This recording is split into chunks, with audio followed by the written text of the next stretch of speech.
Hello, this is income and your watching income classes. इस video में आप सीख रहे हैं ड्यू टू और ओइंग टू में क्या अंतर है, इन दोनों का यूज कैसे करें, मीनिंग क्या होता है, जैसे के कारण, के परिणाम स्वरूप, के वजह से और का उम्मीद भी होता है, इन सभी को कैसे यूज करेंगे।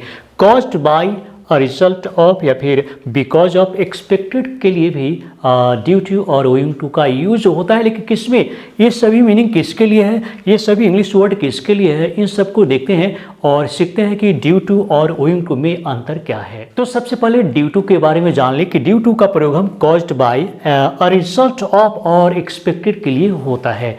अगर एक शब्द में देखा जाए तो के कारण के लिए होता है, के वजह से होता है, और एक्सपेक्टेड का मतलब यहाँ पर किसी चीज़ की उम्मीद करना, आशा करना कि कुछ घटित होगा, तो इस बात के लिए भी। तो हम चलते हैं और देखते हैं ड्यू टू का मतलब के कारण होता है। हम लिखते हैं के कारण या के वजह से भी होता है, के वजह से। हम सेंटेंस को देखकर समझते हैं कि यहाँ पर हमेशा के कारण और के वजह नहीं होता है, जैसा कि हम लोग जानते हैं, पढ़ रहे होते हैं कि ड्यू टू मीन्स के कारण होता है, लेकिन इसका अलग मीनिंग भी होता है, वो हम देखेंगे यहाँ पर देखेंगे कैसे। The match is due to start at 10 AM, और इसका मतलब है कि the match is expected to start at 10 AM।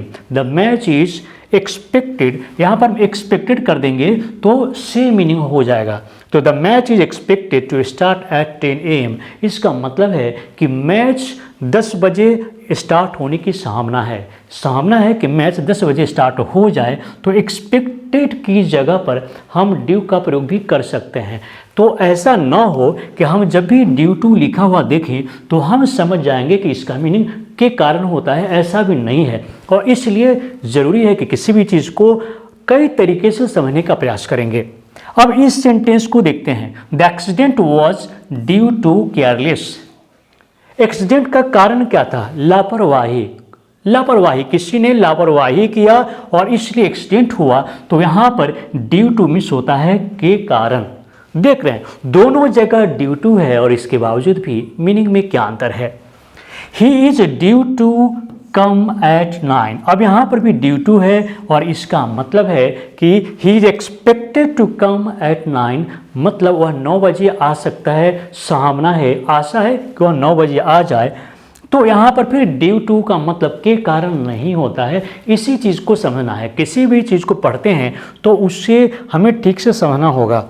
The race is due to start in 10 minutes. दौड़ जो है वो 10 मिनट्स के अंदर ही या 10 मिनट्स में स्टार्ट होने वाला है। तो यहाँ पर भी ड्यू टू का मीनिंग क्या हुआ, इसका मतलब है एक्सपेक्टेड टू। नेक्स्ट है your English is better due to this book. Your English is better due to this book. आपका इंग्लिश इस बुक के कारण, इस किताब के कारण अच्छी है, बेहतर है। तो ड्यू टू का मतलब दो होता है, एक तो के कारण और दूसरा आशा है, संभावना है, ये बताने के लिए।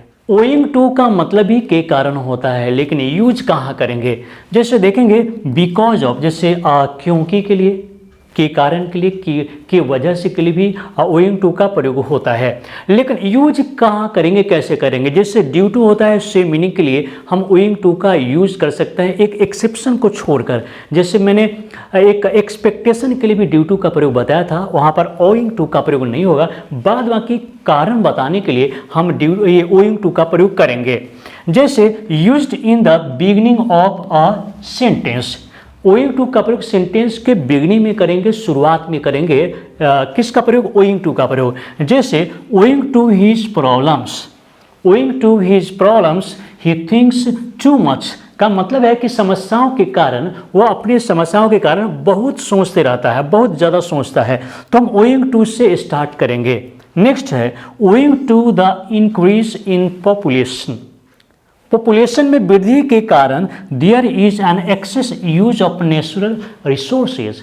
जो प्राकृतिक संपदा है उसकी अधिक यूज होती है, किस कारण से? Owing to the increase in population, जनसंख्या में वृद्धि होने की वजह से जो नेचुरल रिसोर्सेज है उसकी अधिक यूज होती है। तो ओइंग टू से भी यहाँ स्टार्ट किया गया है। नेक्स्ट है ओइंग टू योर लाइज। तुम्हारे झूठ के कारण you are now in a bad condition, और तुम इस बुरे हालत में हो। किस कारण से? ओइंग टू योर लाइज, तुम्हारे झूठ के कारण। बिल्कुल आसान है। अब आप देखेंगे कि ओइंग टू का यूज कैसे करेंगे। किसी भी सेंटेंस के शुरुआत में इसका यूज करेंगे ओइंग टू का, और ड्यू टू का यूज करेंगे वर्ब टू बी के बाद में, ईच आर एम के बाद में ड्यू टू का यूज होता है। और ठीक से समझने के लिए इस वीडियो को फिर से समझिए। देखिए, सेंटेंस को समझना ज़्यादा जरूरी है। चलिए, अगर आप समझ गए हैं तो आपसे क्वेश्चन कर लेते हैं कि टुडेज क्वेश्चन क्या है। अब यहाँ पर क्या भरेंगे, यहाँ पर क्या फिलअप करेंगे? Dash he is careless, he had an accident. अब यहाँ पर ड्यू टू का यूज होगा या फिर ओइंग टू का यूज होगा।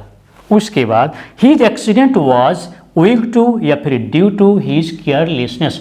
दोनों सेंटेंस का मीनिंग एक ही होगा, लेकिन अब हम ये देखना है कि ओइंग टू का यूज कहाँ होगा, ड्यू टू का यूज कहाँ होगा। आंसर में सिर्फ यही लिखना है कि पहले क्या होगा और दूसरा क्या होगा, पूरे सेंटेंस को नहीं लिखना है।